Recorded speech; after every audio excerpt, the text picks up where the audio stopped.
Well, I'm with Steve Harkin in his showroom, which is in Burnham and Crouch in Essex. We've just been into his studio and had the pleasure of being shown some of the techniques that Steve uses. You've been here for a while. Yes. You came over, what, 4 years ago, 3 years ago? Three and a half. Three and a half years ago. 3.5 years ago. Yeah. And you came over to do some lecturing for the London College of Fashion. Yes.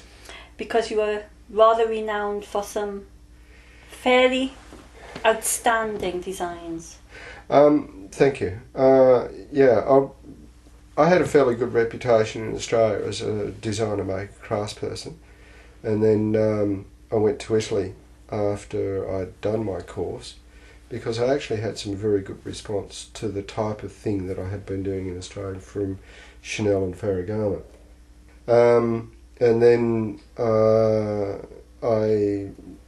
was in touch with London College of Fashion, and I suppose my reputation for doing things with non-traditional materials and understanding and breaking boundaries, I suppose, was one of the things that attracted London College of Fashion to me. So, you know, there's been some lecturing happening there.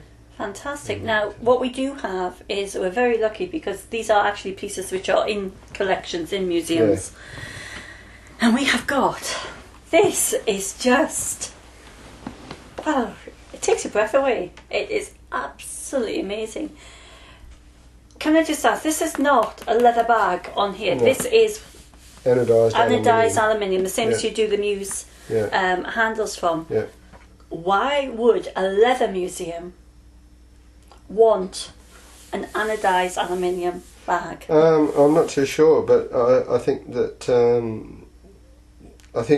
this bag, this particular design, the bag that I have is a wonderful red anodized aluminium, similar to this, but was actually an attaché case. Oh, right. It was a one-off piece, and I think for them, they understood that this was an entirely unique piece of work that was never going to be repeated by anyone else except perhaps me. I don't know. It was the first original piece, and it was that bag that in many ways changed my life. It was that bag that I presented in Australia as part of my collection for a grant to go and study overseas, and visually and photographically it just stands out. So hence I was awarded the grant to go and study pattern making in Milan, which took me and did lots of research and visiting museums in Europe, and which introduced me to people such as Ferragamo and Chanel, and I realised that and had such a positive response to my work in Europe that I felt that I really needed to be in Europe in order to be able to expose my work and what I do and have an appreciation and earn an income from, I suppose. So that came from that.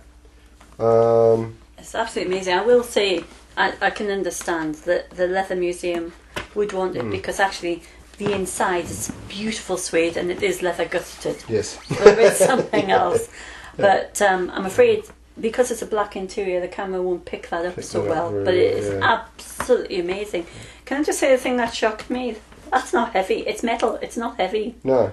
And it is still. And what I like is this design is still slightly influencing the work that you do now. Yeah, it's interesting that. I mean, because that one design in many ways has been carried over into the products that I make now, but in a simplified form, I suppose. Yeah. But you like experimenting with materials. Yes. Yeah. And what we've got there is now, I won't say what it is, but people can look at it If you just look at that, you will not guess what that's made of. Yeah. This is actually my attaché case. I made this for myself before I went off on my travels, and it's been around the world several times and thrown in luggage compartments and all that sort of thing. And the age-old problem is, well, how do you clean your leather bag? Well, this one you don't have any problem. You use a Scotch-Brite scourer and a bit of Cif to clean it off because it's made of Formica. Anybody said to me, Formica, I've made a handbag or a briefcase or a attaché case out of Formica, I'd have thought they were absolutely bonkers, Steve. I'm sorry. This is stunning. Thank you. Yeah. And it's one of those things that, you know, I'll turn it so the camera can actually catch it full face on as well as at the side. It is where you come from, which is very much innovative design and also experimenting with materials. Yeah. And this is just absolutely beautiful. And thinking about, I think the important thing is I mean, this is where there's a continuation through to where we get to muse. Thinking about the fact that a bag actually doesn't have to be traditionally a bit of leather with some buckles and attachments and all sorts of things put onto it. That it can be a combination of materials that actually creates a different image, but is still a functional handbag. And again, all my work has to be complete. Again, the fact that we make the aluminium handles here, we don't buy it off the shelf. Yeah. Rarely do we use anything that's bought off the shelf unless it's just right. And a lot of the things we actually make within the workshop ourselves. Very innovative. Because it has to be right for the design. It's not an add-on. No, they're absolutely stunning. Now, handbags aren't the only things, or briefcases aren't the only things you've ever made, are they? Oh, no. You have had other things that you've made in the past. I used to make... But still using leather. Well, yeah, I used to... my early days as an artist craftsperson was leather and moulded leather and doing one-off pieces that are in collections all over the world and museums and galleries, both private and public. I used to make furniture for a while, design and make furniture for a while.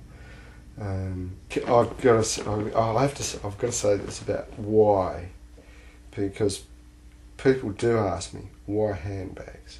Why do you work in leather? And why have I been doing it for more than 25 years in one way or another? It is, of all the things that I've done, it is the only thing that I can still get up in the morning, still have a fresh idea. I'm constantly challenged and inspired by. It also suits my nature because I can get up, have an idea of what I want, and most days come out of the workshop at the end of the day with a close proximity of what I was aiming at. I might go back half a dozen times. Pepe took 7 or 8 attempts to get all the bits and the components and the balance right. But that suits my nature. If I'm in there for more than 5 days working on one project, I'm getting pretty fed up. I get pretty narky. And so that suits my nature. But it still challenged me. There's still something always new. There's always a new challenge. And I would never have thought it. No, I would never have imagined that. A man with an engineering background and your background and then handbags. Yeah, good on your stuff. Well, thank you very much, and on behalf of every girl out there, thank you. Thank you.